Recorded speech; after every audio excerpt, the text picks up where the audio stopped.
यानी कि डिसएग्रीमेंट का सेब। क्या ये इसका कोई मीनिंग बना? नहीं, इसका मतलब है कि ये अपने आप में अपना कोई और मीनिंग दे रहा है। इसका कोई डायरेक्ट मीनिंग नहीं है, इनडायरेक्ट मीनिंग है।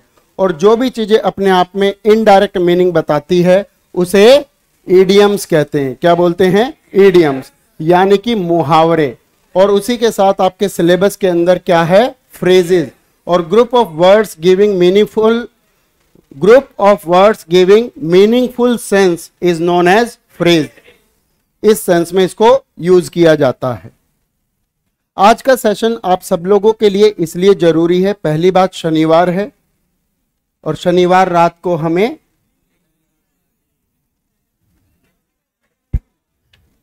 क्योंकि आज आप रात को इडियम्स रिवाइज करेंगे, वो भी मेरे साथ। आज जो हम आपस में फेस टू फेस लाइव पढ़ रहे हैं, इसी चीज को आप पढ़ेंगे। आप में से सबसे मेरी खास विनती है, सब लोग मेरे को दिखाई दे रहे हैं, कोई भी पर्सन अब बीच में बोले नहीं, ठीक है? क्योंकि इस क्लास के अंदर आज की प्रोविजनिंग ये है, जो बैठने लायक होगा वो बैठेंगे, जो नहीं होगा उनको भेज दिया जाएगा। क्योंकि I don't want to get disturb myself. मैं अपने आप को डिस्टर्ब नहीं करना चाहता। बहुत ही पावन पुनीत अवसर है अपने बीच में। जो अपने पुराने बच्चे एनडीए के, यानी कि जो बच्चे दून बैच के थे, एक बार हैंड रेज कीजिए। आप लोगों की बार बार एक रिक्वेस्ट आ रही थी कि सर 10 मार्क के 10 नंबर के 10 क्वेश्चन आपके ईडियम्स के आए थे अभी पिछले दिनों में, वो कहाँ से आए थे? क्या ये बात नए खड़गवासला बैच के बच्चे भी जानना चाहते होंगे? और इसलिए हमने इस सेशन को एक ऑर्गेनाइज किया ताकि आपके अपने अपने बैच में चीजें आज के बाद से अलग अलग चले, लेकिन ईडीएम की अप्रोच एक साथ समझ में आ जाए। Should I proceed? Should I move on? Yes और नो? तो यहां पर ये वोकैब वाइब्स नंबर 5 है, जिनकी भी कॉन्टिन्यूएशन से चल रही है, लेकिन इडियम फ्रेज की ये अपने आप में बिल्कुल पहली क्लास है, ठीक है? सबसे पहली बात, आपका पेपर, आपका एग्जामिनेशन कौन बनाता है? UPSC asks idiom and phrases from the Hindu newspaper. और द हिंदू न्यूज़पेपर के लिए सजेशन है, it is suggested that a serious student must read the editorials daily and right important words, phrases and there meaning. और इस पूरे के पूरे shortcut का काम हम अपने टेलीग्राम पे बहुत दिनों से अलग से कर रहे हैं। हमारा एक ओल्ड चैनल था जिसको रिवॉक कर दिया गया है, इसलिए नए चैनल पर अगर आप नहीं है तो इसको ज्वाइन कर लेना। Telegram channel @Dr. Vocab 1 और टेलीग्राम ग्रुप है जिसपे आप डिस्कशन भी कर सकते हो, आंसर भेज सकते हो। आज सुबह सुबह आपने चीजों को भेजा है @Dr. Vocab डाउट के नाम पर। ये शीट जो आज मैं आपको पढ़ाने वाला हूं, ये आपको क्लास के बाद आपके व्हाट्सएप ग्रुप पे या फिर टेलीग्राम ग्रुप पे मिल जाएगी। जहां पर भी आप मेरे ग्रुप पे हैं या सिग्मा क्लासेस के ग्रुप पे, दोनों पर मिल जाएगी। Is it okay? Copy pen के तौर पे राइट हैंड या लेफ्ट हैंड जिससे भी आप लिखते हैं, पेन और एक प्लेन पेपर या कॉपी रखेंगे, क्योंकि बहुत सारी एक्स्ट्रा चीजें भी होंगी जो मैं यहां पर लिखूंगा, जिसे आपको नोट करना है, जो डायरेक्टली आपको सिनोनिम, एंटोनिम या ग्रामेटिकल एस्पेक्ट में कुछ क्वेश्चंस के तौर पर दिखाई देंगी।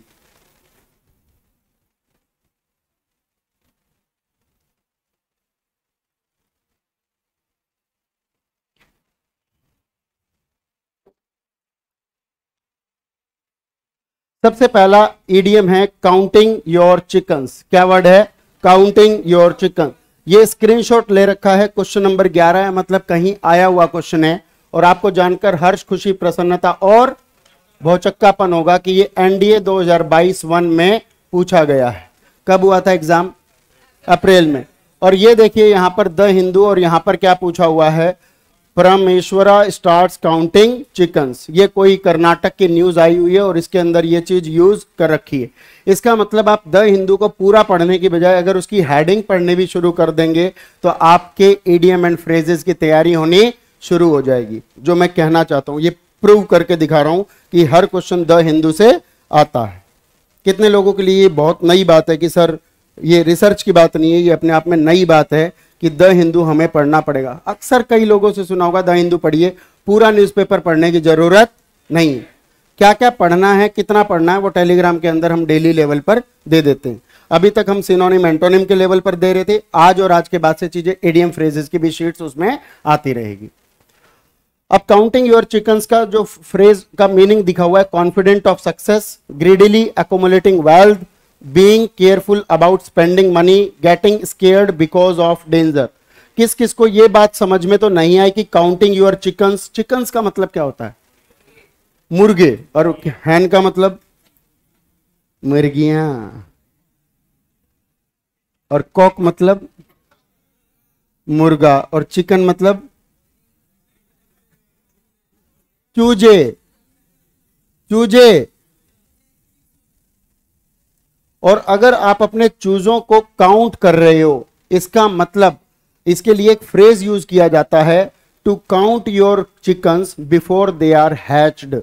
Count your chickens before they are hatched. चूजों के अंडे से निकलने से पहले ही चूजों की संख्या का गिन लेना। इसका मतलब जब आप अपनी सफलता के लिए निश्चित सुनिश्चित होते हैं, उसे क्या कहते हैं? Counting your chickens.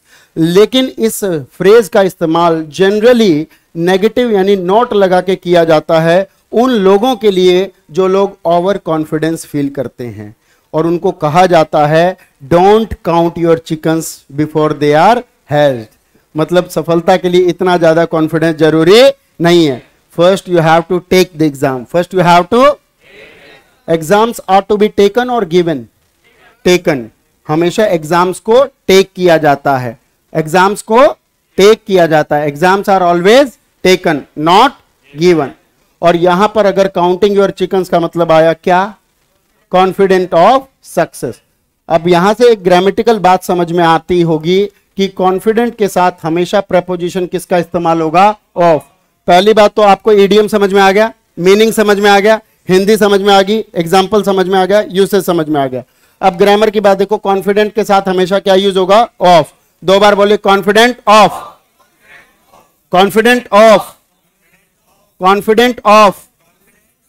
ENT से खत्म होने वाले वर्ड्स क्या होते हैं? एडजेक्टिव। क्या होते हैं? एडजेक्टिव। और ENT की जगह ENCE कर दोगे तो ये क्या वर्ड बन जाएगा? नाउन। ठीक है, अगला वर्ड देखिए, ग्रीडीली अकुमुलेटिंग वेल्थ। ग्रीडीली का मतलब लालचपूर्ण तरीके से। ग्रीड एक एडजेक्टिव होता है, और एडजेक्टिव के साथ अगर ly लग जाए तो क्या बन जाता है? एडवर्ब। उसके बाद क्या लिखा हुआ है? वेल्थ। वेल्थ का मतलब, वेल्थ के लिए एक वर्ड यूज होता है रिचेज। क्या वर्ड होता है? रिचेज। और रिचेज वर्ड ऑलवेज किस नाउन के रूप में यूज होता है? Plural noun. अगर ये नाउन प्लूरल है तो वर्ब भी प्लूरल होगा। और वेल्थ शब्द अपने आप में किस नेचर का होता है? Uncountable. And all uncountables are of which nature? Singular in nature. बात समझ में आ रही है? अगला वर्ड यहां पे लिखा हुआ है अकुमुलेटिंग। और अगर यहां पर कोई ऐसा बच्चा बैठा है जिसके एग्जाम में स्पेलिंग एरर भी आना है, तो अकुमुलेटिंग या अकुमुलेशन नाम का जो शब्द है, ये कम से कम 20, 30, 40, 50 बार पेपर्स में पूछा जा चुका है। अकुमुलेशन का मतलब होता है किसी चीज को इकट्ठा करना, और अकुमुलेशन वर्ड आपके सिनोनिम के अंदर भी यूज होता है। सबसे पहले याद रखना, अकुमुलेशन में C डबल आएगा और M सिंगल आएगा। लेकिन एक होता है कहीं पर रहते हो, और आज आप अगर दिल्ली से बाहर के हो तो दिल्ली में आकर पीजी, रूम या फ्लैट देखते हो, जिसे एक शब्द में अकोमोडेशन कहते हैं। क्या बोलते हैं? और आप में से कौन कौन लोग बताएंगे अकोमोडेशन की स्पेलिंग क्या होती है? ACCOMM, ACCOMM। तो हमेशा अकोमोडेशन में जो बनेगी वो स्पेलिंग क्या बनेगी? CCMM, double C. लेकिन अकोमोडेशन में क्या लगेगा? C single M, C। इसलिए इनको याद रखना जरूरी है। अकोमोडेशन आपने कहां आकर किया? दिल्ली में। और दिल्ली में कितने CM हैं? एक CM है और एक डिप्टी CM है। और अगर दिल्ली में रहना है तो कितने C और कितने M? 2 C 2 M। थोड़ा सा याद रहेगा? यस और नो? बहुत बढ़िया, करिए नोट थोड़ा बहुत। एक्युमुलेशन शब्द का मतलब होता है, जो कि वर्ब से बना है एक्युमुलेट से, और एक्युमुलेट का मतलब होता है इकट्ठा करना। और इकट्ठे करने को इंग्लिश में बोलते हैं गैदर या कलेक्ट, गैदर या कलेक्ट। और इसे ही स्टैंडर्ड वर्ड के तौर पर बोलते हैं AMASS, अमास। AMASS, अमास।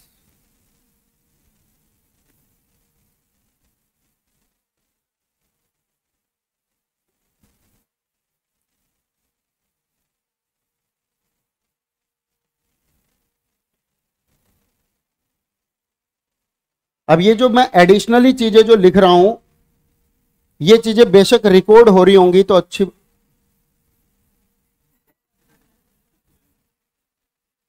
ये कौन है? अच्छा मैंने कहा मैंने कहा राजकुमार जी यहां क्यों बैठे हैं? सच्ची में घबरा गए हम।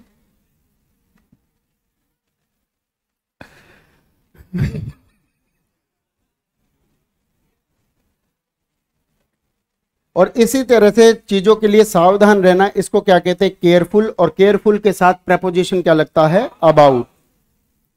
अगला वर्ड है getting scared because of danger. और एक वर्ड होता है आपके पास स्केयर्ड। बोलो scared. I am scared, I am scared, मैं डर गई थी। सो ऐसे चीजों के अंदर स्केयर्ड के साथ जो प्रेपोजिशन यूज होता है वो क्या यूज होता है? ऑफ। क्या यूज होता है? ऑफ। Scared of. तो आपको पता लगा एक ऑफ कहां लगा हुआ था? Confident of. और एक क्या लगा हुआ है? Scared of. ठीक है, इस शीट के अंदर जितनी बातें थी हमने की। Should I move to the next one? तो count one's chickens before they hatch. Count one's chickens before they hatch, ये अपने आप में क्या होता है? एक इडियम। ब्रिटिश लेवल पर यूज होता है count one's chickens before they are hatch. अगर मैं दे हैच कहूं तो एक्टिव वॉइस या पैसिव वॉइस? Active voice. और अगर बी की फॉर्म लगा के थर्ड फॉर्म लगा दूं तो active voice, passive voice? Passive voice. जिनको थोड़ा थोड़ा पता है वो ध्यान रखें। डेफिनेशन बनेगी usually used in negative statements to mean that someone should not depend on something hoped for. किसी चीज को, किसी पर्सन को किसी चीज के लिए डिपेंड नहीं होना जिसकी भी उसने उम्मीद की थी, तब तक नहीं। until he or she knows for certain that it will happen, जब तक कि वो इस बात के लिए सुनिश्चित ना हो जाए तब तक उसको उस चीज पर डिपेंड होने की जरूरत नहीं है। आप पहले से ही सोच लो एनडीए क्लियर होगा, एसएसबी क्लियर होगा, फिर वही होगा जो मैंने 11th क्लास में सोचा था। क्यों Aryan?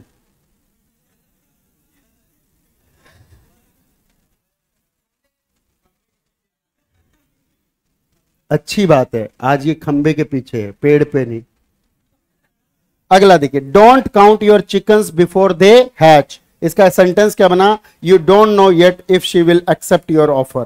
You don't know yet if she will accept your offer. वो किसी और की है फिलहाल। अगला देखिए, अगला क्वेश्चन आया, the icing on the cake. The icing on the cake. Cake सबको पता है, आइस भी सबको पता होगा।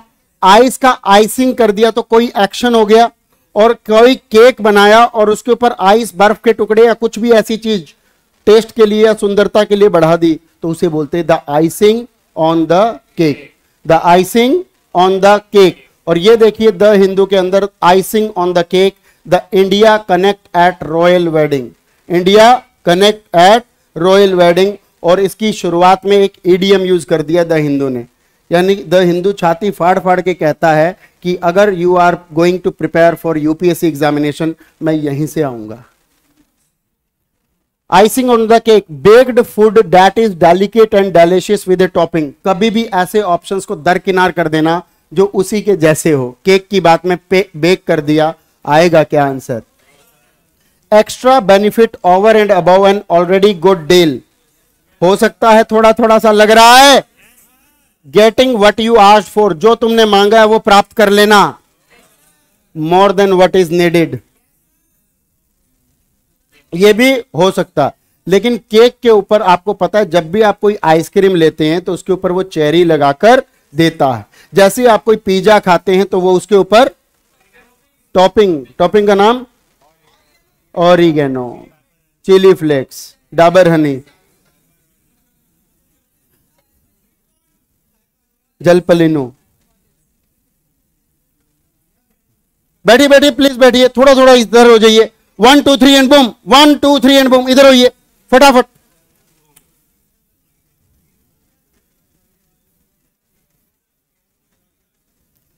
तो मुझे बताओ, ये more than what is needed नहीं है, asked for what is getting नहीं है, और पहले वाला नहीं है, तो ये हो जाएगा extra benefit over and above an already good deal. और अक्सर आप लोग जब जूस लेते हैं, जूस में भी शेक लेते हैं, और आजकल मौसम किसका चल रहा है? Mango shake. और मैंगो शेक में बोलते भैया आइसक्रीम डाल दो, भैया आइसक्रीम डाल दो, थोड़ी ज्यादा डाल दो, थोड़ी। उसमें शेक के पैसे में आती है या नहीं वो एक्स्ट्रा? नहीं, उसी में एक्स्ट्रा बेनिफिट लेने की कोशिश कर रहे हो, और ये हो जाएगा इसका राइट आंसर। बोल साचे दरबार की। आइसिंग ऑन द केक एक नाउन फ्रेज है जिसका मतलब है something extra that makes a good thing even better. जो पहले से ही अच्छी चीज है उसको और अच्छा कर देती है। अब यहां पर आपके पास दो शब्द आते हैं। क्या आते हैं? दो शब्द आते हैं। एक जो चीज पहले से अच्छी है वो और अच्छी हो जाए, उसे क्या कहते हैं? और जो चीज पहले से बुरी है वो और बुरी हो जाए, वो किसे क्या कहते हैं?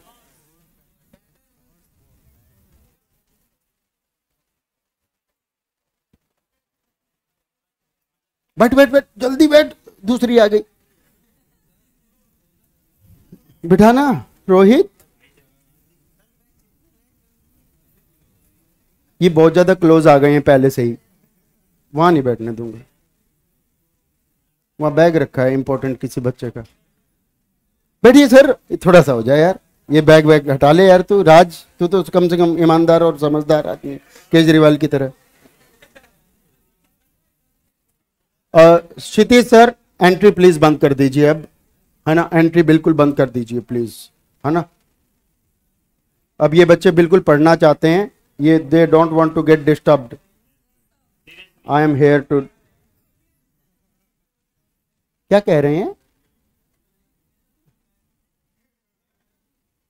शिवम, तुमने बोतल ले ली थी ना नीचे से?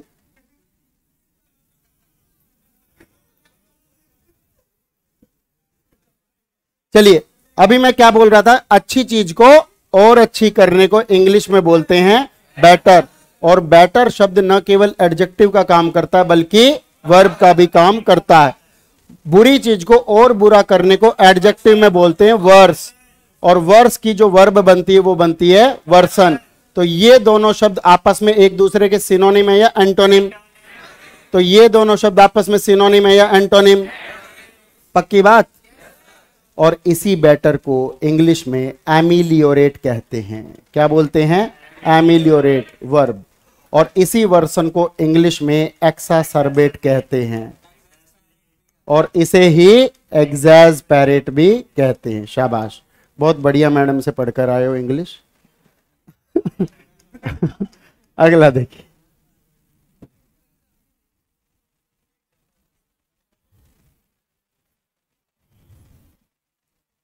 तो पहला वर्ड हमने लिखा एमिलियोरेट। बोलिएगा एक बार, मोहब्बत से बोलिए, जबरदस्ती नहीं। एमिलियोरेट। आइए लाल करते इसकी।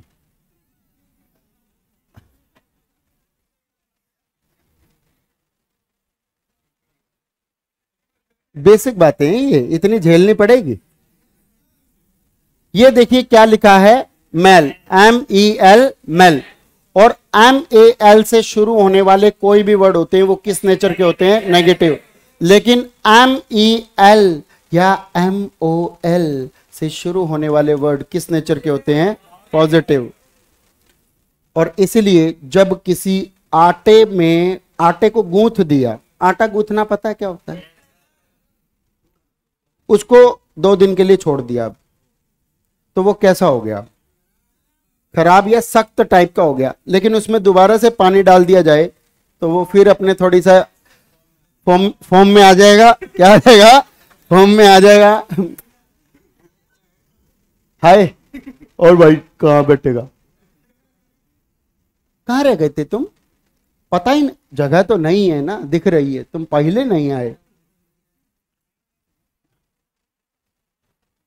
तो मेलियोरेट एमिलियोरेट से बना है, और चीजों को अच्छे को और अच्छा करने को बोलते हैं एमिलियोरेट। अगर मैं इस स्पेलिंग को थोड़ा सा रब कर दूं तो स्पेलिंग बोलो, AMELIORATE।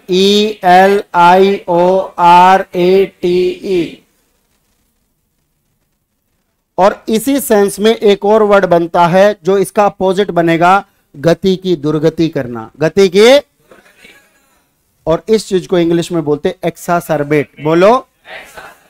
और इसी के लिए एक वर्ड यूज होता है एग्जैस्परेट। क्या यूज होता है?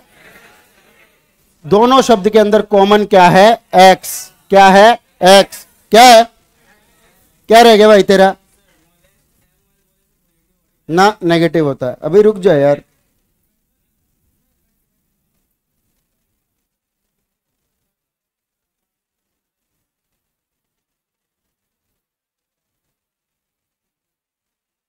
टेंस का होमवर्क भेजा तुमने मेरे को? कहां भेजा है? करके लाए हो? हैं? दिखा। तुम करके लाए हो? दिखाओ तुम।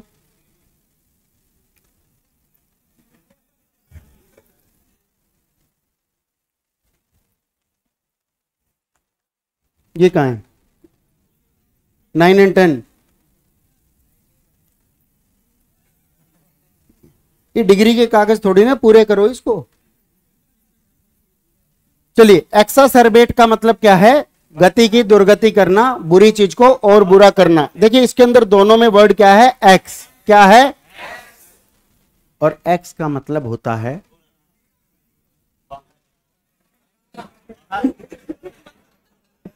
यार बोलने दो यार, तुम अपने अनुभव मत बताओ मेरे को। एक्स का मतलब होता है एक्सट्रीम या आउट। एक्सट्रीम या आउट। एक होता है इंटीरियर एंगल, जिससे आपका अंदर का एंगल चल रहा है।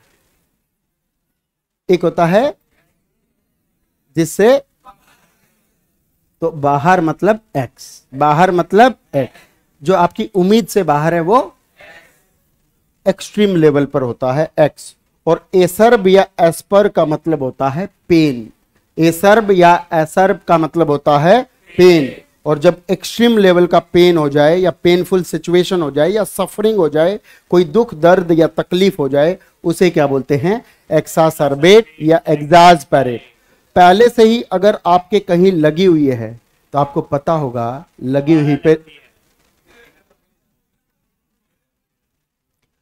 हुई पे दोबारा लगती है, ज्यादा लगती है। और इसी को क्या बोलते हैं? एक्सासर्बेट या एग्जैस्परेट।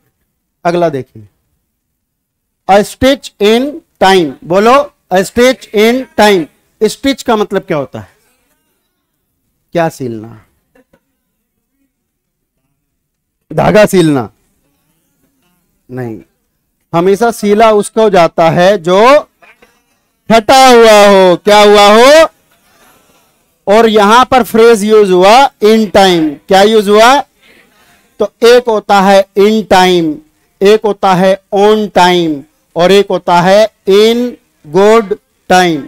In good time. अब इन तीनों का रेफरेंस समझिए, कौन सा सही कौन सा गलत ऐसा नहीं है। तीनों के तीनों बिल्कुल सही है, कोई गलती नहीं है। जो काम समय से लगभग थोड़ा सा पहले हो जाए उसे कहते हैं इन टाइम। क्लास 11 बजे शुरू होनी थी, टीचर और स्टूडेंट्स 10:55 पर आ गए, इसका मतलब they are in time. They are. Class 11 बजे शुरू होनी थी, सर और स्टूडेंट्स 11 बजे आ गए, इसका मतलब ऑन टाइम। लेकिन एक दो बच्चे थे आर्यन के पीछे बैठे थे। आर्यन के वे बच्चे बोले, सर क्लास कितने बजे है? मैंने कहा 11 बजे। बोला सर 6 बजे आ जाए। कितने बजे? इन गुड टाइम, अच्छे मार्जिन से पहले। अच्छे मार्ग। आपकी फ्लाइट अगर 11 बजे की है तो बताओ आप 11:15 जाओगे क्या? 11:15 पहुंचोगे क्या? 2 घंटा पहले। 2 घंटा पहले।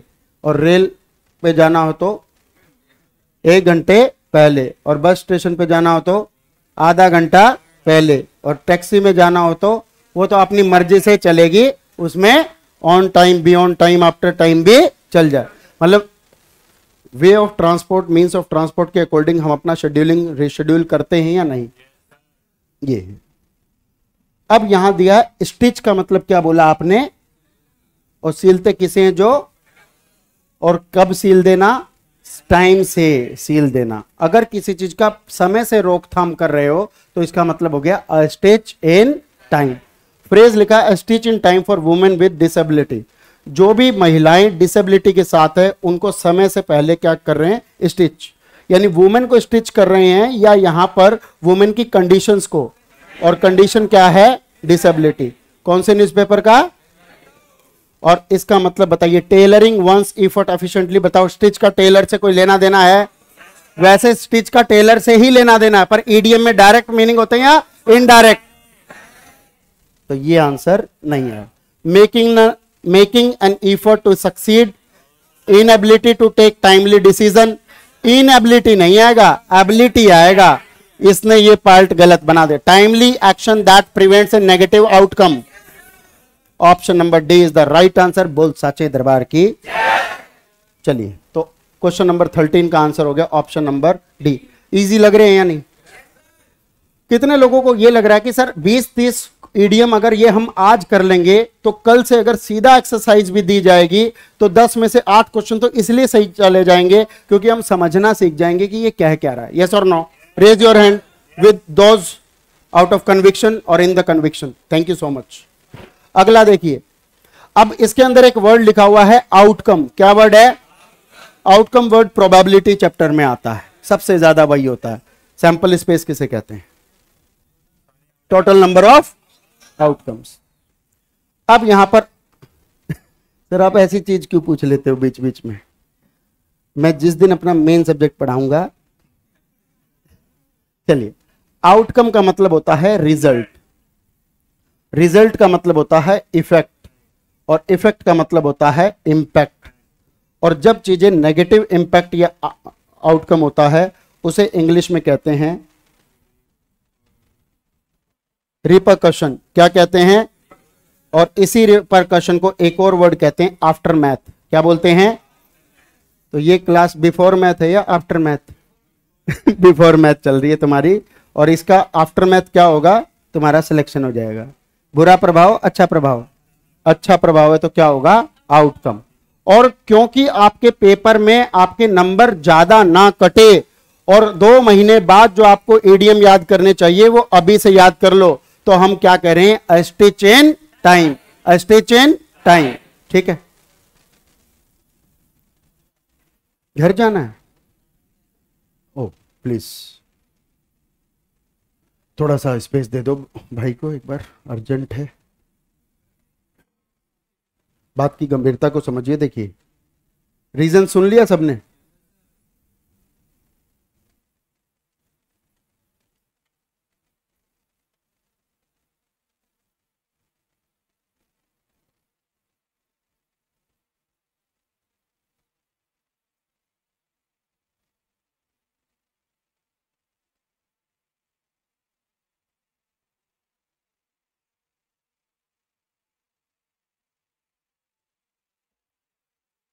Option number D is the correct answer. A stitch in time एक फ्रेज होता है, और ये पूरा जो ईडीएम होता है वो क्या होता है? देखिए, अ स्टिच इन टाइम सेव्स 9। बोलो, a stitch in time saves 9। बोलो, a stitch in time saves 9। यदि आपके एक जगह कतरन लग गई है, एक जगह कोई एक जगह से फट गई है, जी सर, बिफोर मैथ कुछ नहीं कहा था। मैथ एक सब्जेक्ट होता है, आपकी जानकारी के लिए बता दूं, एनडीए में आता है ना? तो आपकी क्लास मैथ की क्लास अगर किसी की बाद में है तो इंग्लिश की क्लास कहां से हो रही है? Before maths. लेकिन शब्द एक्चुअली क्या होता है? After math. आफ्टर मैथ का मतलब होता है किसी तरह का रिजल्ट, इफेक्ट या इंपैक्ट। ठीक है सर? हाँ, और आफ्टर मैथ या रिपरकशन जो होता है वो किसी बुरे प्रभाव या दुष्प्रभावों के लिए यूज किया जाता है, एडवर्स इंपैक्ट के लिए यूज किया जाता है। ठीक है, अ स्टिच इन टाइम सेव्स 9। अगर समय से एक स्टिच सही से लगा लोगे तो ये फर्दर 9 तरह के अलग अलग फटने की संभावनाओं को खत्म कर देंगे। और इसका मतलब है it is used to say that it is better to fix a problem when it is small than to wait and let it become a bigger problem. तो प्रॉब्लम को तभी सॉल्व कर दो जब ये छोटी है, बड़ी होने का इंतजार मत करो। और यहां पे भी हमने लिया timely action that prevents a negative outcome.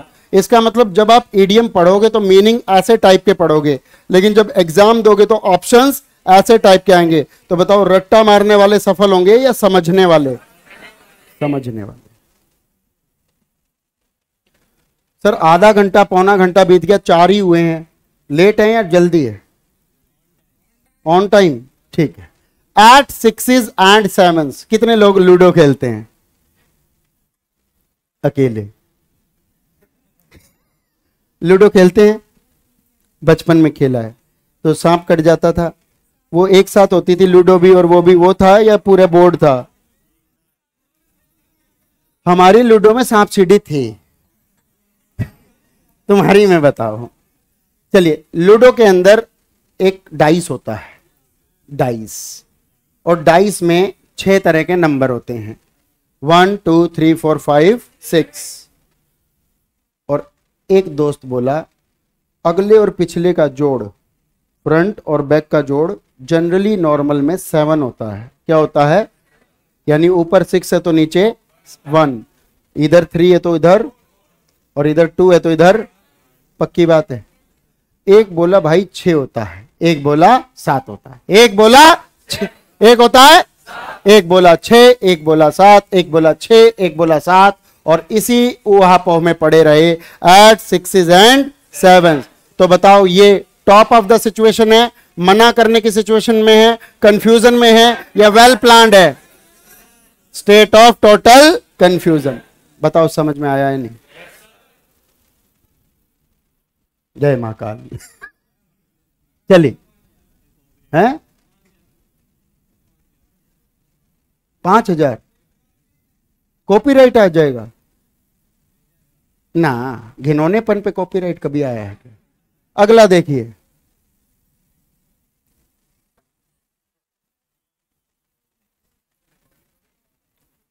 तो क्या हो गया? तो रिकॉर्डिंग बेबाक बातचीत करते हैं। I am non for candid conversation. तू रहने दे, तू कल आया नहीं, तेरे को फोन मिला है, तूने फोन नहीं उठाया मेरा, सो रहा था अकेले। अगला देखिए, तो एट 6s and 7s का मतलब होता है इन ए स्टेट ऑफ डिसऑर्डर। तो जो चीज ऑर्डर में होती है मतलब अरेंज्ड होती है, प्लान्ड होती है, ऑर्गेनाइज्ड होती है, यस और नो। और जब चीज डिसऑर्डर होती है मतलब तीतर बीतर होती है, किसी का कोई नहीं पता लगता, वहां पे राज के नाम पर जंगल राज होता है। क्या होता है? वहां पे लोग एक दूसरे के प्रति ईर्ष्या रखते हैं, घृणा रखते हैं, द्वेष रखते हैं, दुश्मनी रखते हैं, और ट्रेनों में आग लगा देते हैं। क्या लगा देते हैं? और जैसे ही अग्निपथ अग्निवीर नाम की पॉलिसी भारत के अंदर आई, युवाओं के बीच में ऑर्डर है या डिसऑर्डर? तो बताओ इस तरह की चीजों को क्या बोलेंगे? जंगल राज, उथल पुथल बोलेंगे कि नहीं? अब मुझे बताओ, A B C C C D D D E F I M M P R S T T T, बताओ कौन बताएगा ये मीनिंग? पहला वर्ड क्या है? एनार्की। क्या वर्ड है? एनार्की। दूसरा वर्ड बेडलैम, तीसरा क्लटर, चौथा कियोस, पांचवा कमोशन। क्या वर्ड है?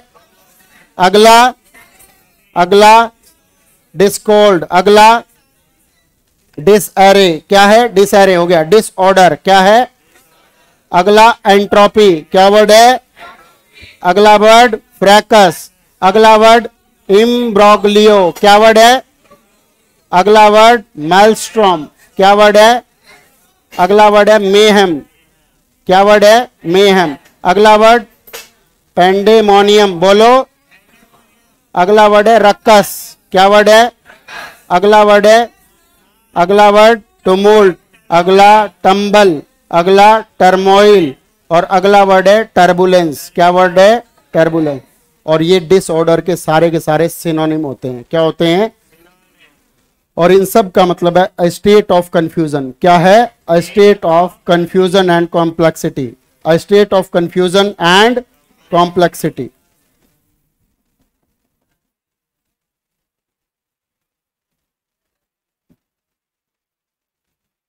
खींचो फोटो खींचो।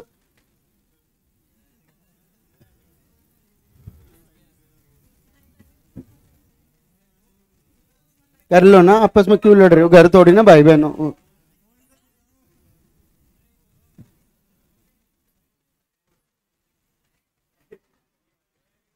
ठीक है, ठीक आ गई ना।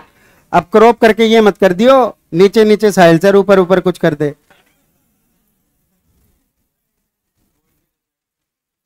क्या कर देंगे? फिर तू ये कहेगा हमको उल्टा बोलते हैं सर। कितने ही बैच बदल ले, चरित्र थोड़ी ना बदल जाएगा तेरा। सांप का स्वभाव है काटना।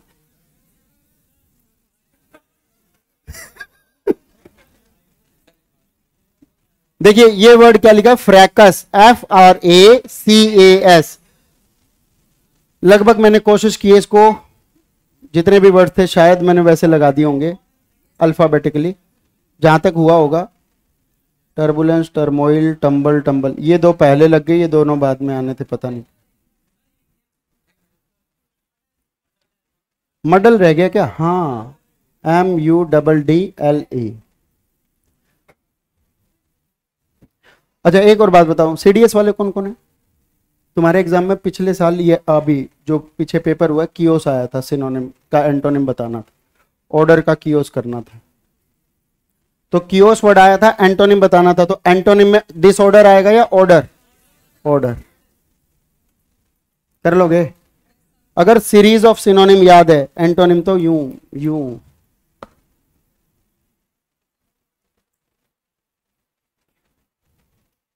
बढ़े आगे, चलिए अगला वर्ड है talking 20 to the dozen. Talking 20 to the dozen, ये जो यूपीएससी ने पूछा, actually talk 19 to the dozen idiom होता है। Talk 19 to the dozen, question गलत था, लेकिन जिसको नहीं आता उसके लिए वैसा ही 19 वैसा ही 20, 19-20 होता रहता है पेपर में। यस और नो? अब टॉकिंग 19 टू द 20 में सबसे पहले बच्चों को लगा, भाई सही से बैठ, कंधे पे हाथ नहीं, are you in relationship? Talking 20 to the dozen, पहला वर्ड क्या पकड़ा? टॉकिंग। पहला वर्ड क्या पकड़ा?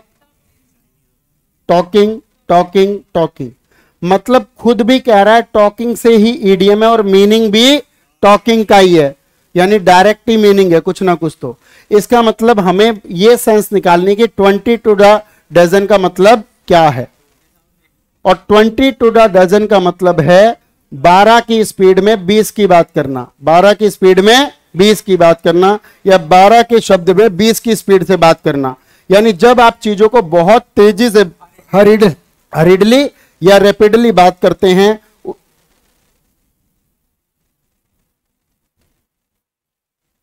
उसे क्या कहते हैं? Talking 20 to the dozen. 15th का आंसर आएगा A. Know your English talk 19 to the dozen. What is the meaning of origin of talk 19 to the dozen? We have all come across people who can speak non-stop at a very fast pace. Words just pour out of their mouth and it becomes very difficult for the listener to get a word in. It is impossible to have a conversation with such an individual. It is more of a monologue than a dialogue. When someone talks 19 to the dozen, she speaks very fast without stopping. इस तरीके से बातचीत करना, इसी को क्या बोलते हैं? Talking 20 to the dozen. और इसी को बोल दिया इन्होंने 19 टू द डजन। मीनिंग देख लेंगे। टॉक 19 टू द डजन का मतलब है to speak rapidly and without stop. Rapid का अपना मतलब होता है फास्ट। क्या होता है? फास्ट। अभी पिछले दिनों बताया गया रैपिड ट्रेन चलेगी भारत में। कौन सी ट्रेन चलेगी? रैपिड। उसके बाद बोले बुलेट ट्रेन चलेगी। क्या चलेगी? तो ट्रेन में बुलेट चलेगी, ये भी बताया था। अगला देखिए, यही होती है जो कर रहे हो। Talk 19 to the dozen. Talk 19 to the dozen. अगला देखिए, अंडर द वेदर। क्या होता है? अंदर नहीं, अंडर। ये अंदर की बात है। और वेदर का मतलब क्या होता है? बनाए। सुनो अब ध्यान से। अंडर द वेदर का मतलब होता है, अगर आप कोई क्लास के अंदर एंटर किया और उसने हैंकी से यूं यूं यूं कर रहा है, और कुछ बच्चों के पास हैंकी नहीं होता, देश निर्धनता में है अभी,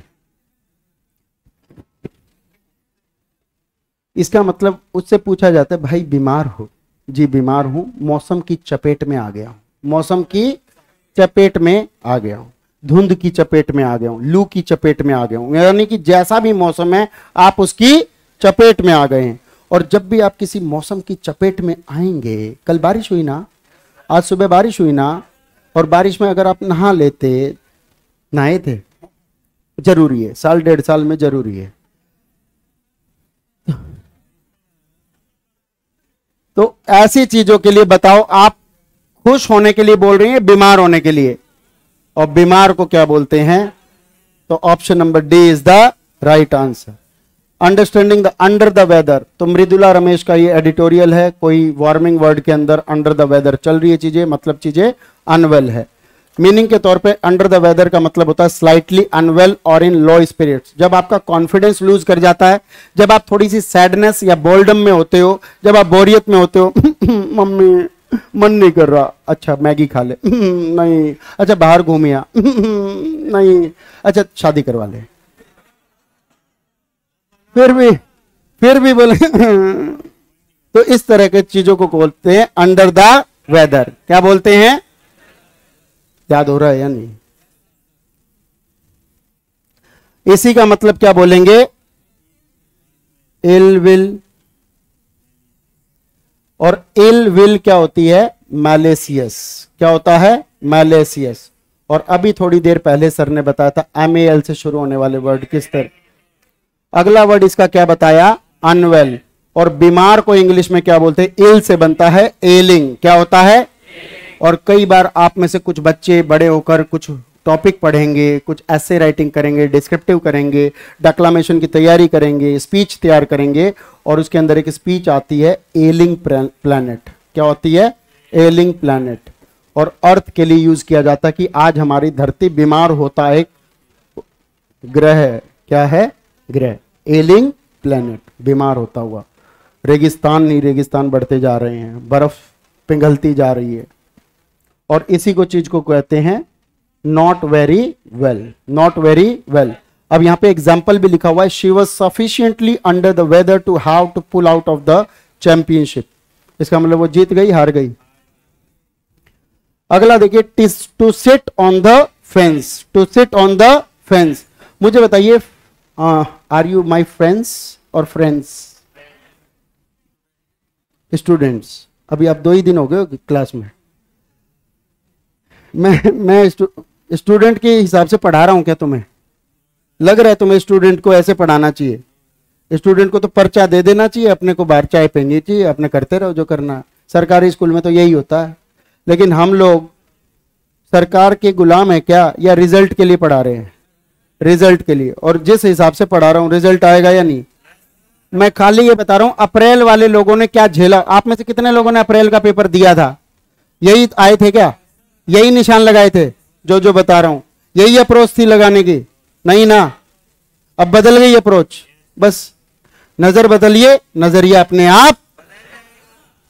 अगला देखिए, to sit on the fence. To sit, what is the meaning of fence? Very good, boundary. तार का कुछ लगा देते हैं, बाड़ाबंदी। क्या होती है? मतलब थोड़ा सा समझाओ। आप में से किस किस के खेत हैं? अब बताओ। कटीले तार। जिस तरह से तुमने कंटीले बोला है ना, मुझे लग रहा है तार की जगह तुम और भी कुछ बोल सकते थे। हाँ जी, बैरिगेटिंग, ठीक है। और जब आपका ये पार्क है, ये खेत है, ये खेतन में गए, आप कहा गए? ये खेतन में गए, और यहां पे आपने कहा लगा दियो, ये तार लगा दियो। ये तार कहां लगाए हो? क्यों लगाए हो? गाय बचाए के लिए? गाय बचाए के लिए लगाए हो? खेत बचाए के लिए लगाए हो? तो इसका मतलब यहां पे ना तो कोई आए ना कोई जाए, इसलिए लगाए हो। और कोई आके इसके ऊपर ही बैठ जाए, कोई आके इसके ऊपर ही बैठ जाए। क्या बोला?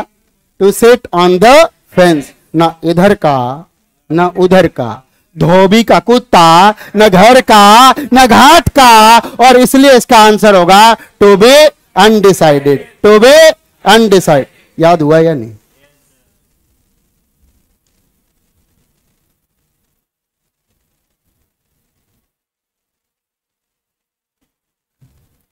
फ्लो ठीक है। इसके अंदर एक वर्ड लिखा हुआ है प्रॉम्प्टली। कैसे ली?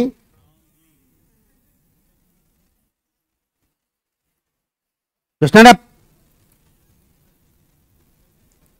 ऐसे ही खड़ा तो है भाई। समझ में आ रहा है ना? कोई एक गाना सुना दीजिए, एक लाइन। तो क्या आता, बजाना आता है? बैठिए फिर। अगला एक शब्द लिखा है यहां पे प्रॉम्प्ट। क्या वर्ड है? प्रॉम्प्ट। और प्रॉम्प्ट जो शब्द होता है ये क्या होता है? एडजेक्टिव।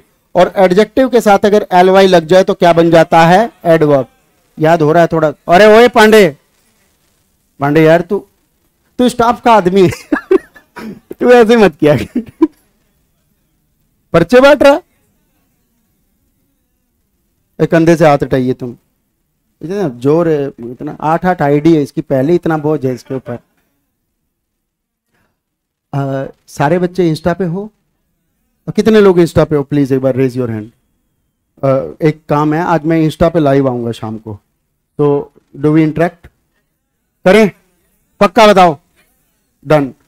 तो मैं तुम्हारे पास वो कर दूंगा, मेल आईडी सेंड, या क्या करूं, आईडी सेंड, यूजर नेम जो भी है, और हम आपस में क्या करेंगे? Follow and follow back, follow and follow back. और तुम भी आपस में क्या करोगे? Follow and follow. ठीक है, डन। अगला देखिए, तो ये बात तुमने कितनी देर सुनी? जल्दी। कैसे सुनी? और जल्दी को इंग्लिश में बोलते हैं फास्ट। क्या बोलते हैं? और बहुत तेजी से एक्ट करना, इसको बोलते हैं टू एक्ट प्रॉम्प्टली। तो ये बताओ, ये इस चीज का सिनोनिम हुआ या एंटोनिम? एंटोनिम। तो किसी चीज का करूं ना करूं, फॉर्म भरूं ना भरूं, क्लास में जाऊं ना जाऊं, याद करूं ना करूं, बैठूं ना बैठूं। कितने बच्चे तो ऐसे थे इस लाइन में बैठे थे ना, इधर की सोच रहे थे इधर बैठे ना, इधर क्राउड वैसा नहीं है, और आधे जो यहां बैठ गए, बोला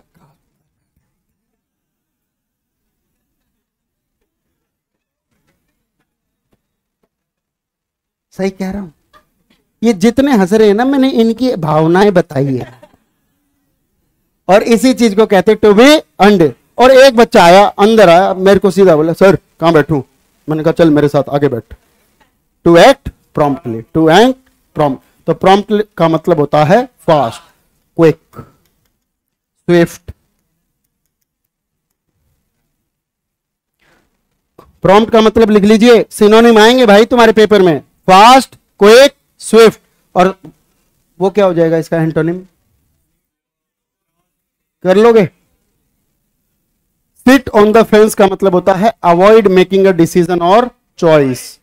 avoid making a decision, decision को बनाने में क्या कर देना? अवॉइड, छोड़ना यार।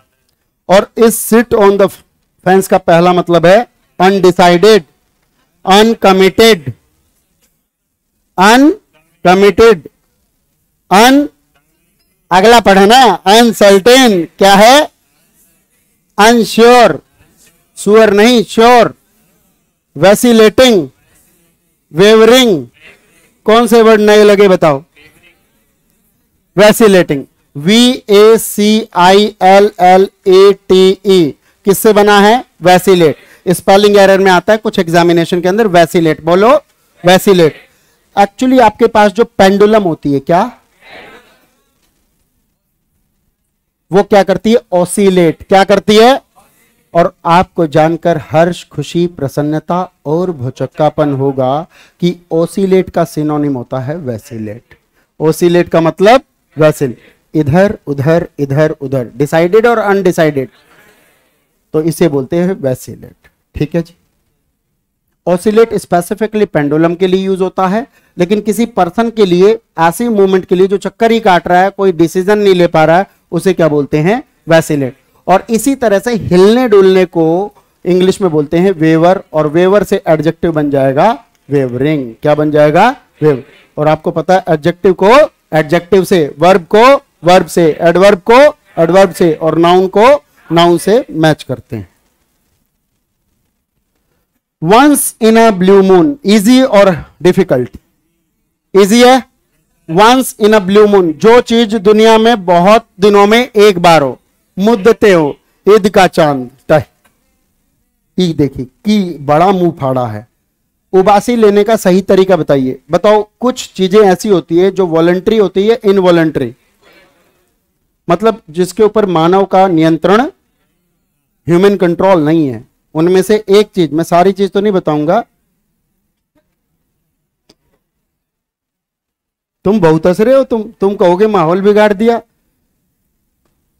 बस ठीक है ना। घर बनता है घर वालों से, ना मिट्टी के जालों से। ना मिट्टी से ना जालों से घर बनता है, घर वाली नहीं। तो once in a blue moon का मतलब होता है, हैं? रेयर दी।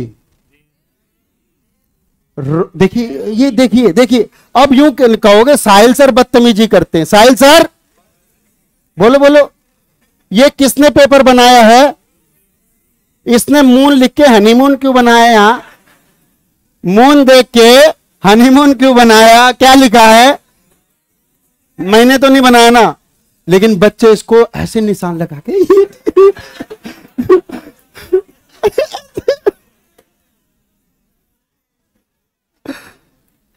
ऐसे निशान लगा। अच्छी बात बुरी बात? इसका मतलब होता है रेयरली, जो कभी कभार हो। जो कभी कभार के सेंस में भी पॉजिटिव या नेगेटिव? रेयरली एक नेगेटिव एडवर्ब होता है। रेयरली एक, she rarely attends the class. She rarely attends the class. अगर किसी गुड़िया के, मैं आपको पिछले साल की एक बात बताता हूं, बताऊं? समय कम है, कंटेंट ज्यादा है, जल्दी जल्दी खत्म करूंगा, सुन के बढ़िया से बताना। सर नमस्ते। Good morning sir. Good morning sir. Siddharth sir एक बार आगे आओ सर। तो सिद्धार्थ सर अपनी क्लास में कब आते हैं? वंस इन अ, देखिए वे सारे बच्चे तालियां बजा रहे हैं जिसको आपसे डर लगता है।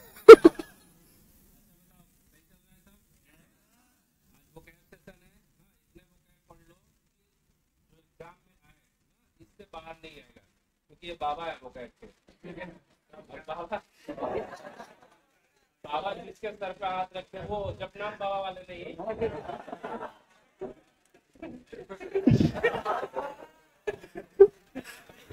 चलो पढ़ो। सर वो, हेलो सुनो ना, एक विवादित लाइन आ गई थी, वो कटवा देना। हमने कोई विवादित बात कह दी थी किसी बाबा के लिए, इसी के ऊपर कुछ जोड़ेंगे ना। एक भी बात ऐसी है जो बोली और जुड़ी ना हो, आगे जुड़ी है ना? नहीं जुड़ेगी, फंसा देंगे साले को। अगला देखिए, ओकेजनली की स्पेलिंग पेपर में आती है, कौन से? ओकेजनली। ध्यान से सुन लेना। देखो यूपीएससी क्या गलती करता है, मून देख के हनीमून का क्वेश्चन बनाया। क्या बोला? क्या ये आंसर आना था या नहीं? Once in a blue moon answer होता है, ऐसा भी। रेयरली आंसर तो, रेयरली कैसा एडवर्ब है? और रेयरली के सिनोनिम क्या होते हैं? हार्डली, और कैसे ली? रेयरली, और बेयरली, और स्केर्सली, और नो सूनर। क्या बोलते हैं? No sooner. और नो सूनर के साथ हमेशा क्या लगता है? THAN। याद रखना है, सेल्डम। ठीक है, याद रखिएगा। ये सारे के सारे किस नेचर के हैं? नेगेटिव। तो मेरे पास एक पेरेंट्स आए और वो बोले सर ये आपके इंस्टीट्यूट की फीस स्लिप है और ये हमारी गुड़िया है, इस तारीख को ये एडमिशन हुआ है और ये इसका पीजी का एड्रेस है, हमें अपनी गुड़िया नहीं मिल रही है। अब मेरे दिमाग में तो तुरंत आया बबली बदमाश है।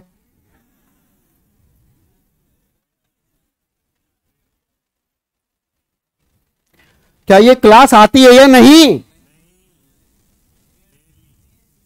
तो मेरा जो जवाब था, she rarely attends the class. ये मतलब वो क्लास रोज आती है या कभी नहीं आती? तो कैसा सेंस आ रहा था, पॉजिटिव या नेगेटिव? नेगेटिव।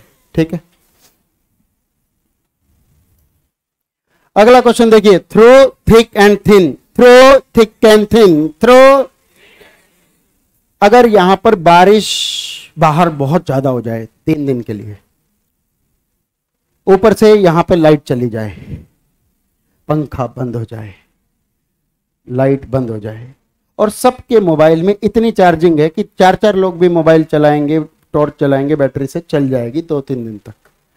तो इसका मतलब हम हर हाल में यहाँ बैठ सकते हैं थ्रू थिक एंड थिन, चाहे स्थिति थिक हो या स्थिति थिन, चाहे मोटी हो स्थिति। तो इसको कहते हैं through thick and thin, through thick and thin. Answer तो थ्रू डिफिकल्ट टाइम्स के लिए यूज होता है, ऑप्शन नंबर डी। पहला लिखा in genuine relationship, sorry in genuine friendship. Genuine का मतलब होता है रियल, ट्रूथफुल, जो चीज फेक नहीं होती। उसके बाद लिखा through the best of everything, यानी सब में से सबसे अच्छा निकाल के।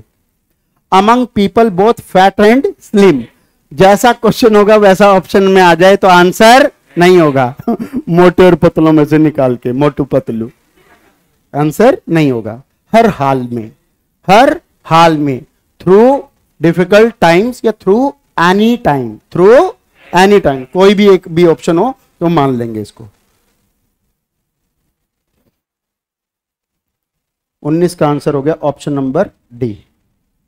ये देखिए थ्रू थिक एंड थिन, देखिए कैसे कैसे पेपर में पूछा गया। 2010, 2016, 2013, a love affair through thick and thin, a thick and thin of it, the Hindu.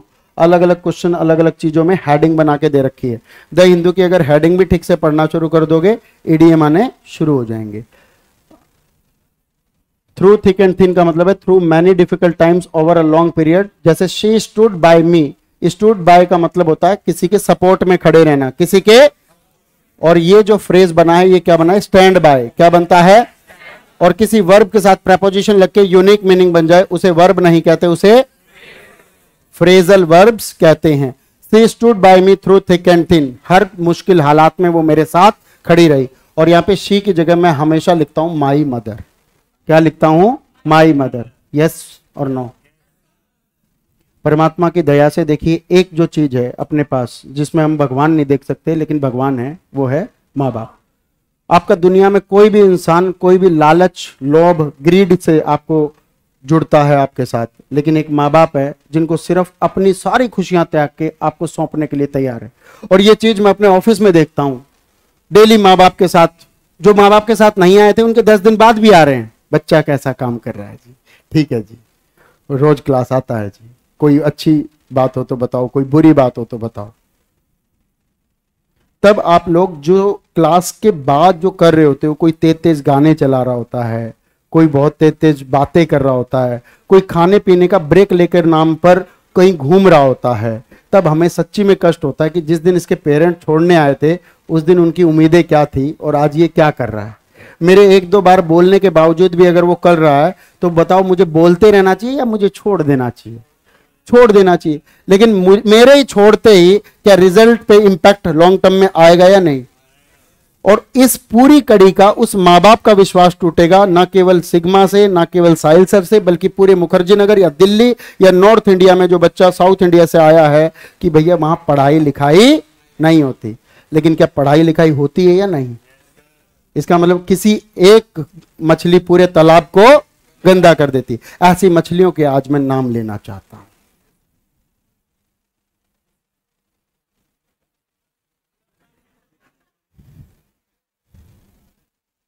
अगला सवाल देखिए, लाइक चॉक एंड चीज, सबसे मुश्किल सवाल था ये एनडीए 2022 फर्स्ट का। लाइक चॉक एंड चीज कौन से न्यूज़पेपर से आया, हिंदू से। लाइक चॉक एंड चीज, आप गए होटल में, कहां गए, होटल में, आधार कार्ड लेके। क्यों हंसे भाई, हंसे क्यों भाई, तुम नखून मत खाओ यार। ये पहले गए नहीं इसलिए। अच्छा पहले से गए हो तो उसके पास पहले से होगा जमा।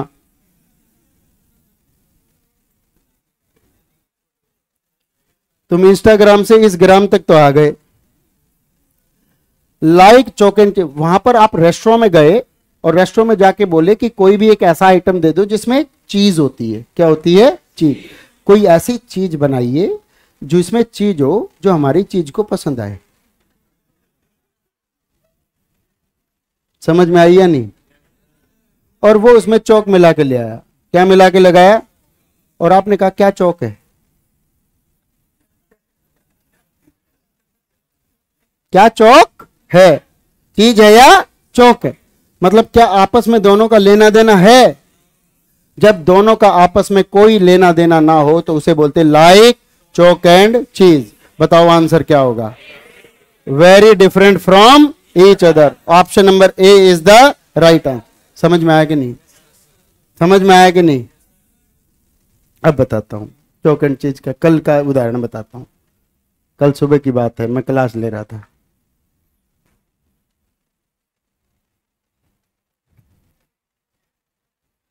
अगला देखिए, अगला ऑप्शन लिखा है without any blemish. Without any blemish, blemish का अपना मतलब होता है धब्बा। अब्बा नहीं, अब्बा हारमोनियम बजाते थे। सुन तो ले, मैं कहां कह रहा हूं आपको, मेरा मुंह आपकी तरफ है, मतलब बहंगा थोड़ी ना हूं मैं। अगला विदाउट एनी ब्लेमिश, ब्लेमिश का मतलब होता है धब्बा, और धब्बे को इंग्लिश में बोलते हैं स्पॉट। बुर्ज खलीफा नहीं, स्पॉट। अगला देखिए प्योर व्हाइट इन कलर। बच्चा क्या कहता है? ओह चौक भी व्हाइट, चीज भी व्हाइट, और एंड का मतलब plus, subject verb agreement, white plus white equal to pure white. क्या हो गया?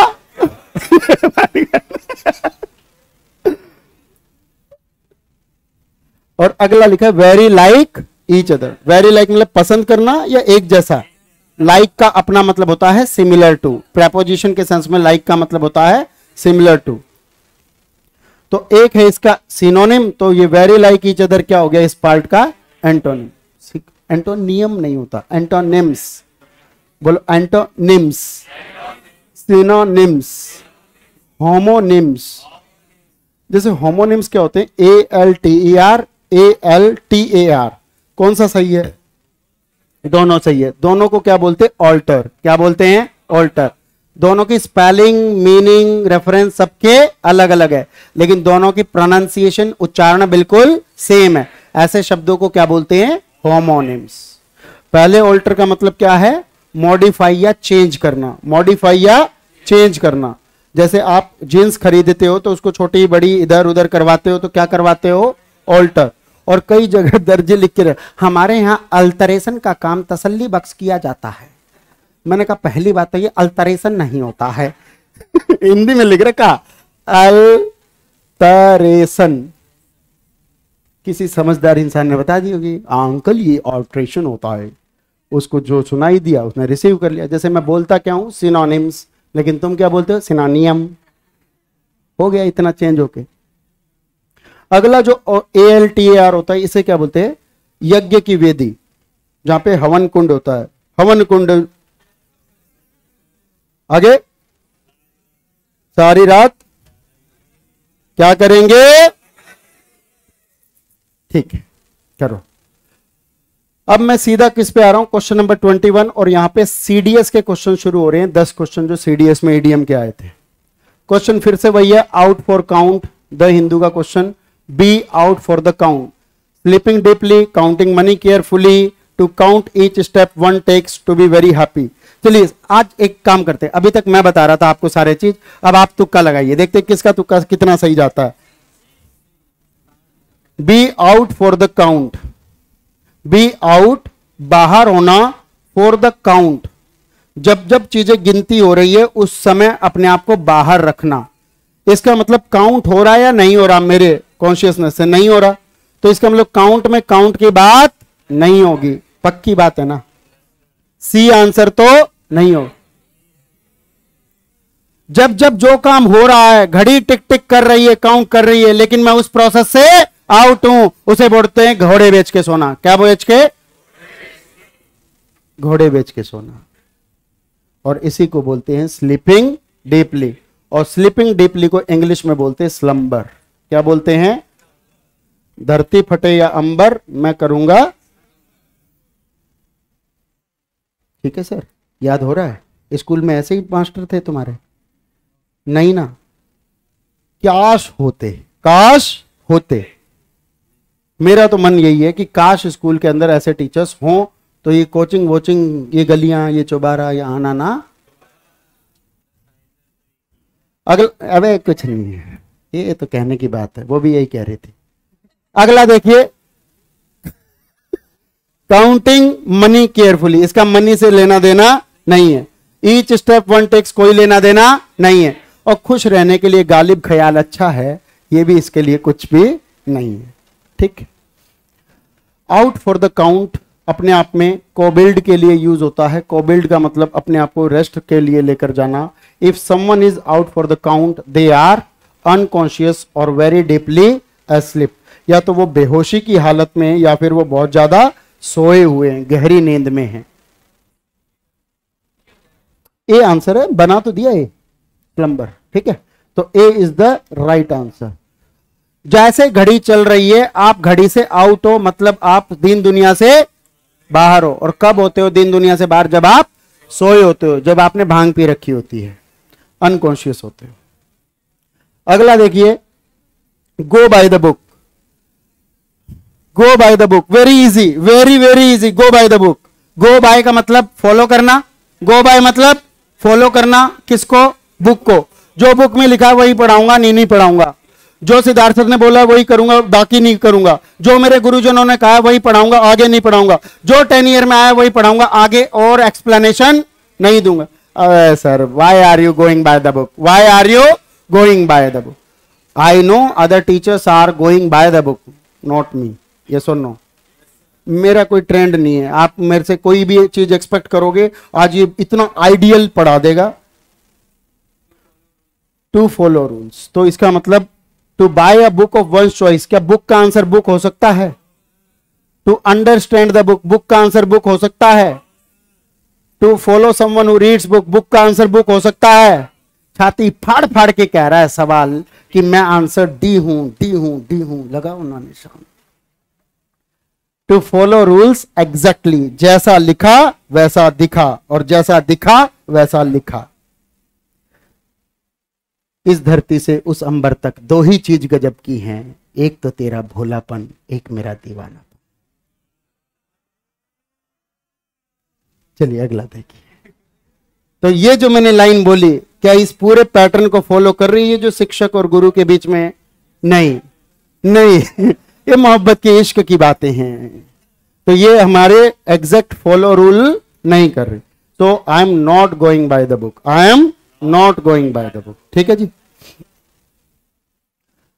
बाय द बुक का मतलब होता है इन अकॉर्डेंस विद, और इन अकॉर्डेंस विद का मतलब होता है अकॉर्डिंग टू। अगर अकॉर्डिंग शब्द आ जाएगा तो प्रपोजिशन क्या लगेगा? टू, और अकॉर्डेंस शब्द बन जाएगा, दूर करो उसको, अकॉर्ड, ये भूकंप जैसा लगता है यार, तुम इसको बजा देते हो। तो इन अकॉर्डेंस विद क्या होता है? तो दो बार बोलो, according to, in accordance with.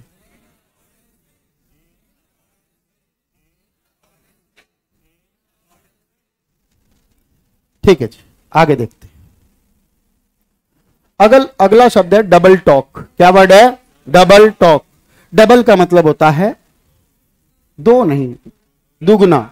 Double का मतलब होता है दुगुना। सिंगल का मतलब एक, डबल का मतलब दो या दुगुना, और टॉक का मतलब होता है बातचीत। सही बात है। Interfering while someone is talking, कोई जब बात कर रहा है उसके बीच में इंटरफेयर करना। इंटरफेयर मतलब हस्तक्षेप करना, शाबाश। क्या? उंगली करना, लगभग ऐसा ही है। Speaking with double meaning, speaking with double meaning, दोहरे अर्थों के साथ बात करना, मारो कहीं लगे वहीं। Speaking to confuse people and avoid truth, इस तरह से बात करना कि लोग कंफ्यूज हो जाएं और सच के ऊपर पर्दा डला रहे। जैसे मैं इतनी देर से कह रहा हूं द हिंदू से आएगा, द हिंदू से आएगा, द हिंदू से आएगा, और भगवान कसम आज एक और चुनौती देता हूं, यह देश चुनौतियों से परेशान नहीं है।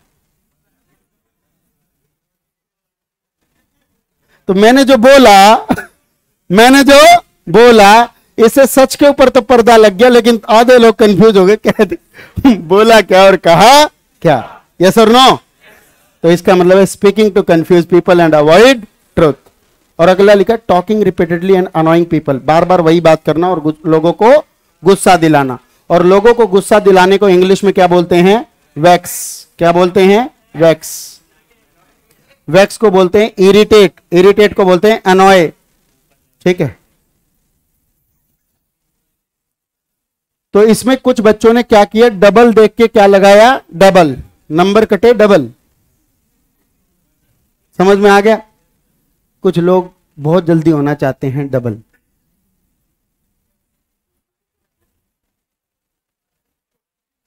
सी इज द राइट आंसर। और वैसे भी जिसका आंसर कोई नहीं हो उसका बी होता है, जिसके कोई वर्ब ना हो। तो कहानी में पोएम सुनाया।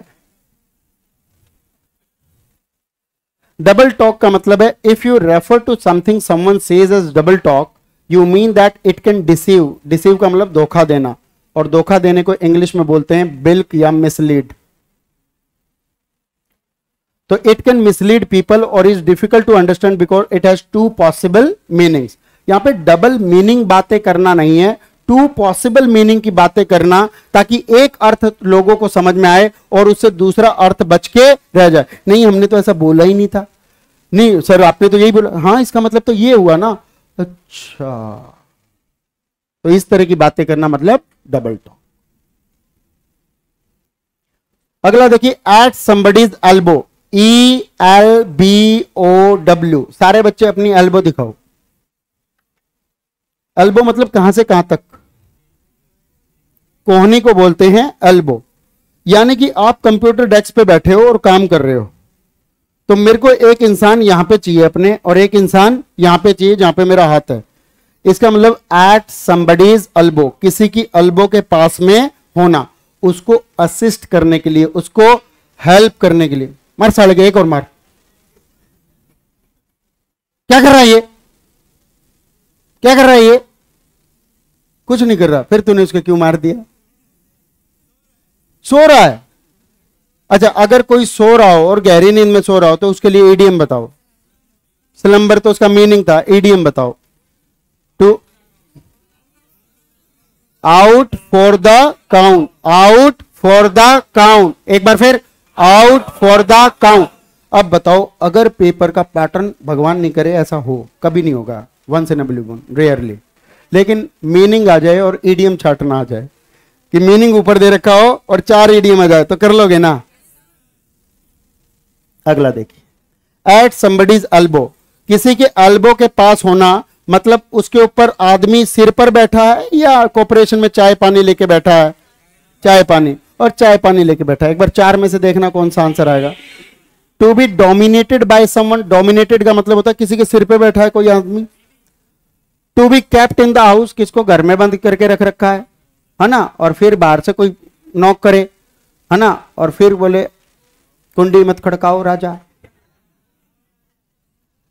To make people important, to make people important, लोगों को एकदम इंपॉर्टेंट फील कराना। हाँ जी, तुम्हारी 8 आईडी है। आर्यन कहां गुम हो जाता? तू मोबाइल चला रहा है ना, सच्चे बताइए। चीट कर रहा है? चीट तो ये कर ही रहा है अपने माँ बाप को। मुझे देख, तू मेरे से प्रॉमिस कर, देख मोबाइल नहीं चलाएगा मेरी क्लास में, 8 में से 7 आईडी नहीं चलाएगा। Please Aryan, please. आर्यन, तू जहां से आता है, मैंने कुछ बताया था ना पर्सनल लेवल पर, सरिता भी यार से आता है ना। अब बोलियो मत कुछ बीच में, क्योंकि तू आउट स्पोकन है। देख, मैं चाहता हूं तू बने कुछ, ताकि ढोल नगाड़े लेके मैं तेरे घर के पास आऊं और ये कहूं कि तेरे चक्कर में तो नहीं आ पाया, इसके चक्कर में आ गए। बोल यस और no.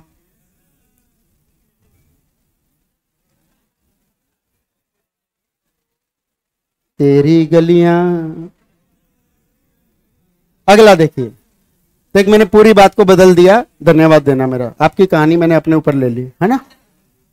Option number B, to be near someone, to be near someone in order to help. मान लीजिए यहां पर सिद्धार्थ सर कहते हैं, सर अगर कोई भी टेक्निकल प्रॉब्लम आती है तो एक आदमी यहां बैठा है, अगर आपको जूस पानी चाहिए तो एक आदमी यहां बैठा है। They are at my, they are at my elbow.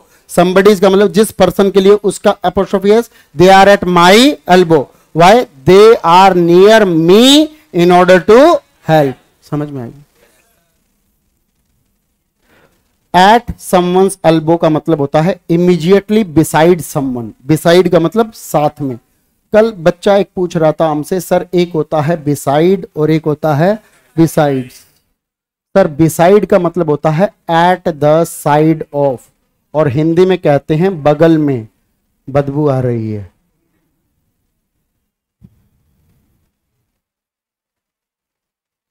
बगल तो मेरे अकल बगल है कोई गाना,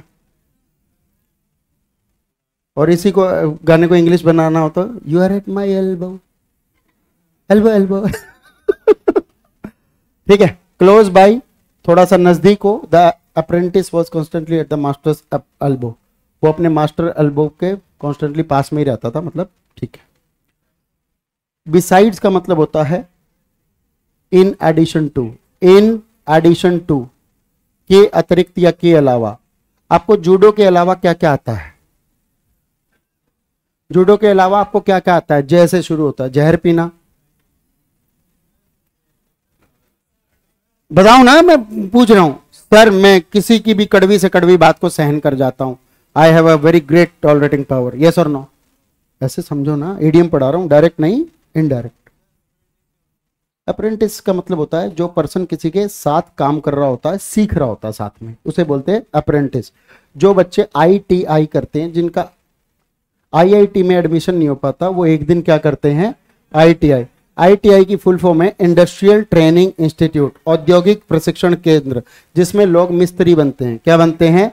मिस्त्री, जिसमें मोटर ठीक करने वाले, AC ठीक करने वाले बनते हैं। और कल ही हमारे पास एक AC ठीक करने वाले आए हुए थे, वो कह रहा था कि सर मार्च से लेके सितंबर तक महीने में पर मंथ मेरे 7.5 लाख रुपए महीना बनता है।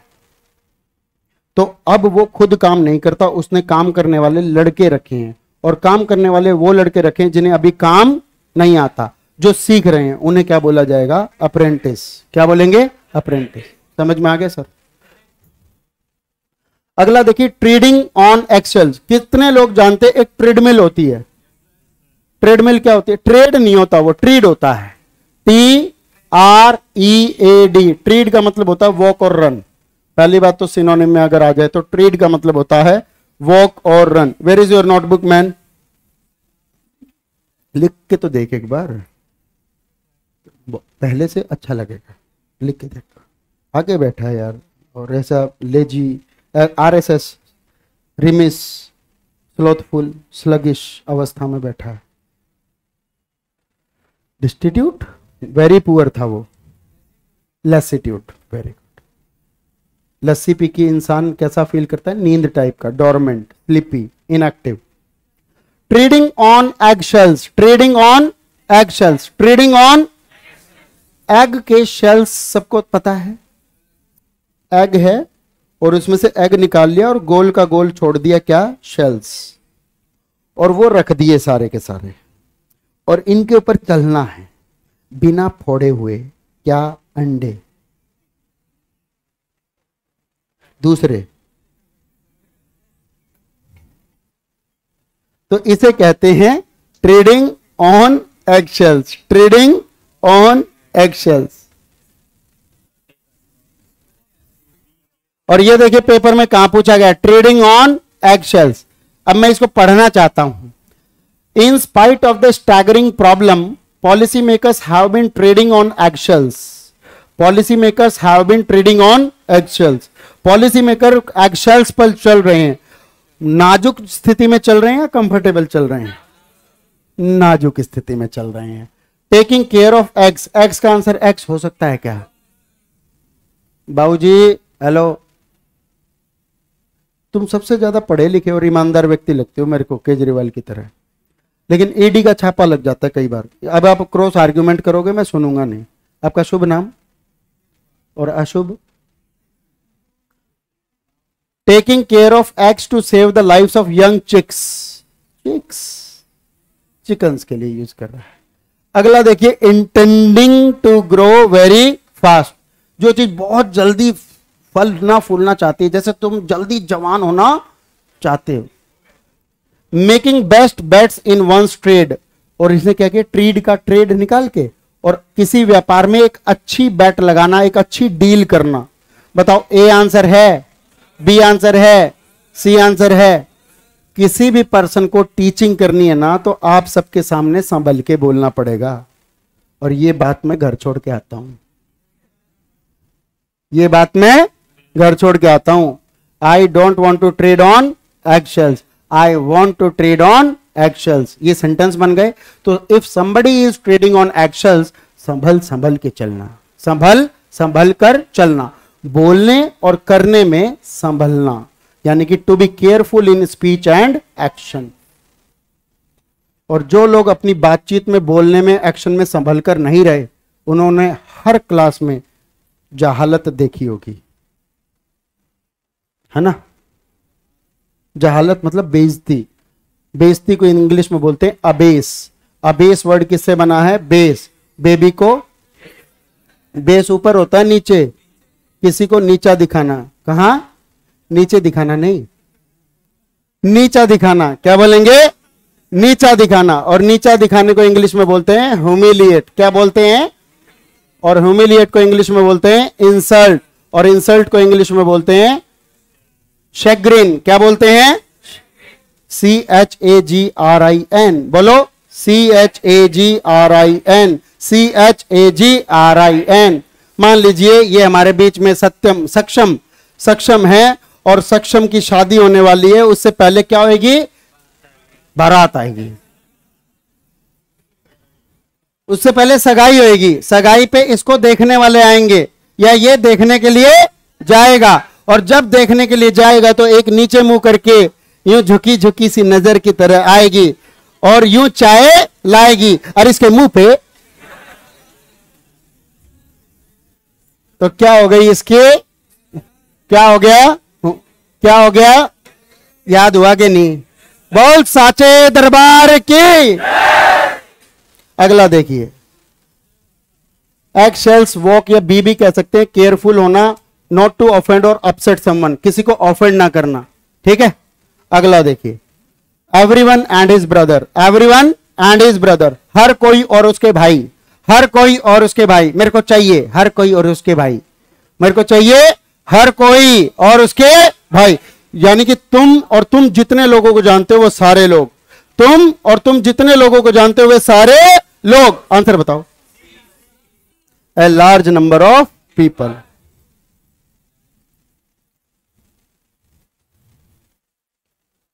एवरीवन एंड हिज ब्रदर का मतलब होता है a lot of people. The phrase is not only used to apply to man but women also, मतलब मैन एंड वीमेन। यहां पे एवरीवन एंड ब्रदर्स में ब्रदर एंड सिस्टर सब आ जाएगा, ठीक है जी। अगला सवाल देखिए, feet of clay. Feet of clay, feet का मतलब, फीट किसकी प्लूरल फॉर्म है? और फुट का मतलब वही तो जो तुम सुनते रहते, चल फुट। तो फुट का मतलब एक पैर और एक से ज्यादा पैर, फीट। और वो कहां धसे हुए हैं? क्ले। और क्ले का मतलब दलदल, कीचड़। और कीचड़ में अगर चीज है तो बताओ वेरी सॉफ्ट फीट आएगा। है ना, मुल्तानी मिट्टी लगा रखी थी, पेडिक्योर करा के आई थी और फिर तुम्हारे मुंह पे मारा। डिफिकल्ट इन रनिंग, फीट से रनिंग जोड़ दिया, आएगा। स्लो इन एक्शन आएगा। किसी के जो फॉल्ट है, जो छुपे हुए होते हैं, पैर का जो फीट होता है वो कभी दिखाई नहीं देता। जिसके पैर न फटी बिवाई वो क्या जाने पीर पर आई। और बिवाई जो होती है, एड़ियां जो फट जाती है, वो कभी किसी को दिखाई नहीं देती जब तक कि आप ही अपना जूता या पैर ऊपर ना उठाओ। तो ये फॉल्ट कैसे फॉल्ट होते हैं? Hidden fault. इसको बोलते हैं feet of clay. Feet of clay का मतलब होता है if you say that a person who is respected और एडमायर्ड, एक ऐसा पर्सन जिसकी बहुत इज्जत है, बहुत एडमायर किया जाता है, हैज फीट ऑफ क्ले और has clay feet, you mean that they have serious faults which you have or other people did not know about before, जिसको पहले से आप नहीं जानते थे। थोड़ी सी स्पीड तेज करूंगा। अगला क्वेश्चन है feel the pinch. Feel the pinch, feel the pinch. और फील द पिंच देखिए, एग्जांपल देखिए, footfall at langars increase as people feel the pinch of inflation. लंगर में लोगों की संख्या, फुटफॉल क्या हो गया है? बढ़ गया है, क्योंकि लोग इन्फ्लेशन के द्वारा जो पिंच है उसको क्या कर रहे हैं? फील। तो फील द पिंच का मतलब होता है किसी तरह की फाइनेंशियल प्रॉब्लम को अचानक से झेलना, अचानक से पैसे खत्म हो जाना। जैसे आज सुबह सुबह मेरे पास 10-10 के 2 नोट बचे हुए थे, बाकी सारे पैसे खत्म, बाकी सारे पैसे खत्म, क्योंकि शनिवार रात को हमें, तो शुक्रवार को भी नहीं आई है मेरे को, तो उड़ा दिए मैंने सारे पैसे। तुरंत मैंने सर को कहा, सर पैसा खत्म है, सर पैसा खत्म है। उन्होंने कहा, सर ये साइड वाले इधर रखिए और ये लीजिए, ये लीजिए, और आज का काम चलाइए, बाकी सोमवार को देखेंगे। आज का काम चलाइए, बाकी सोमवार को देखेंगे। इसका मतलब in the very early morning I felt the pinch, I felt the pinch, I had financial problem all of a sudden. और ऑल ऑफ के बाद ए सडन आता है, याद रखना, खाली सडन नहीं होगा, ऑल ऑफ अ सडन। आखिरी, फील द पिंच का मतलब to experience the problem caused by not having enough money. अगला देखिए, टू द फेदर्स फ्लाई। क्या है? The feathers fly. ये बड़ा अजीब सा क्वेश्चन आया, मतलब इसके अंदर तुक्का जल्दी से नहीं लग पाता। चलिए करके देखते हैं। To add more success to one's career, तो जो ये वर्ड है to add more success to one's career, इसका मतलब है टू ऐड फेदर। ये जो इडियम होता है टू ऐड फेदर से बनता है, ना कि फेदर फ्लाई से। यहां पे फेदर क्या कर रहे हैं? खुद fly. Fight and argue a lot, lead a care free life, get into a romantic relationship. ये यूपीएससी वाले देख रहे हो, एनडीए वालों के साथ भी क्या किया और तुम्हारे साथ भी, ये रोमांटिक फेदर फ्लाई। कभी तुमने देखा है इस तरह का वो कबूतर का गिरा हुआ पंख उठाना और उसको किसी के कान के और गले के आसपास यहां पे रखना? वो भाई साहब यूं हो जाएगा भाई। यस और नो?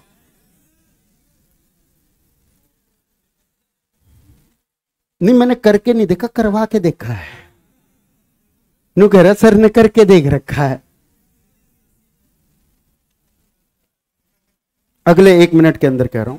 तो ये जो फेदर फ्लाई होता है, अक्सर आपने देखा होगा इस तरह से, फेदर जब लंबे फेदर होते तो उससे लोग लड़ भी लेते हैं, और ये अपने आप में तलवार को भी रिप्रेजेंट करता है, और तलवार जैसी कई लोगों की जुबान भी होती है, और इस सेंस में इसका मतलब होता है to fight and argue a lot, लड़ाई झगड़ा करना, आर्ग्यूमेंट करना। देवरानी जेठानी के बीच में ऐसा होता रहता है, सास बहू के बीच में ऐसा होता रहता है, कांग्रेस बीजेपी के बारे में ऐसा होता रहता है, हिंदुस्तान और पाकिस्तान के बीच में ऐसा होता रहता है। They are flying feathers, they are flying.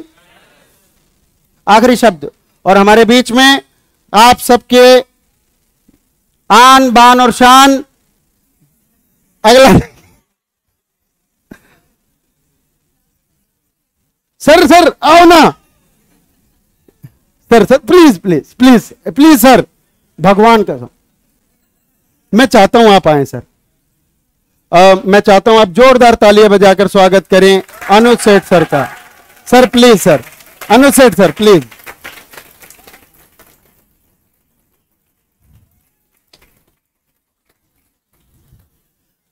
तो ये हमारा क्या है? Foregone conclusion. क्या है?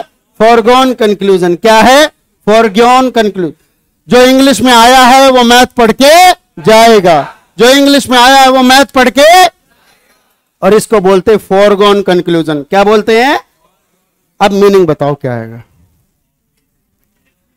स्पेकुलेशन का मतलब होता है, स्पेकुलेशन का मतलब अंदाजा, जो स्टॉक मार्केट में सट्टे में लगाया जाता है। लेकिन मैंने बोला जो इंग्लिश पढ़ने आया है वो मैथ पढ़ के जाएगा। तो ये बताओ क्या हुआ रिजल्ट? बहुत सच्चे दरबार की। चलिए आज के लिए इतना ही, बहुत बहुत धन्यवाद। जय हिंद, जय भारत, भारत माता की जय।